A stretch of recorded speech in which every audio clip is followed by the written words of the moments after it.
ప్రస్తుతం రైతాంగానికి సాగునీరు అందించేందుకు కాళేశ్వరం జోన్ పరిధిలో ఉన్న ప్రాజెక్టులు ఉన్నాయన్నారు బీఆర్ఎస్ పార్టీ మాజీ మంత్రి జగదీష్ రెడ్డి. పెద్దపల్లి జిల్లా గోదావరికంలో ఆయన పర్యటించారు. సీఎం రేవంత్ రెడ్డి పాలనలో ప్రజలు విసిగిపోతున్నారన్నారు. తెలంగాణ ప్రాంతాన్ని కేసీఆర్ సుభిక్షంగా ఉంచితే ఇప్పుడున్న అప్పుల పాలు చేస్తున్నాడని ఎద్దేవా చేశారు.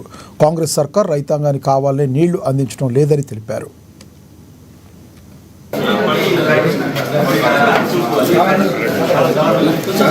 మిషన్ భగీరథ మనుషులను కూడా ఇచ్చే తెలివి లేదు. మీకు కరువును ఎదుర్కోవడం కట్టిన ప్రాజెక్టులను ఉపయోగించుకునే జ్ఞానం లేదు.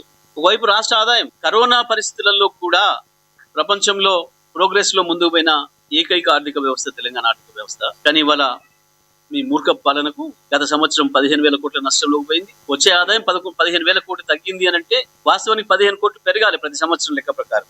కేసీఆర్ చేతికి వచ్చిన తర్వాత ప్రతి సంవత్సరం 15,000 పెరుగుతూ వచ్చింది. 60,000 ఆదాయం 2.5 లక్షల కోట్లకు వచ్చింది. కానీ గత సంవత్సరం నీ నిర్వాహకం వల్ల 30,000 కోట్ల నష్టంలోకి పోయింది.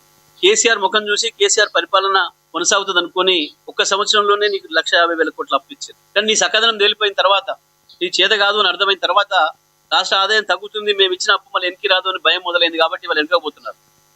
మిషన్ భగీరథ మనుషులను కూడా ఇచ్చే తెలివి లేదు. మీకు కరువును ఎదుర్కోవడం కట్టిన ప్రాజెక్టులను ఉపయోగించుకునే జ్ఞానం లేదు. ఒకవైపు రాష్ట్ర ఆదాయం కరోనా పరిస్థితులలో కూడా ప్రపంచంలో ప్రోగ్రెస్ లో ముందుకు పోయిన ఏకైక ఆర్థిక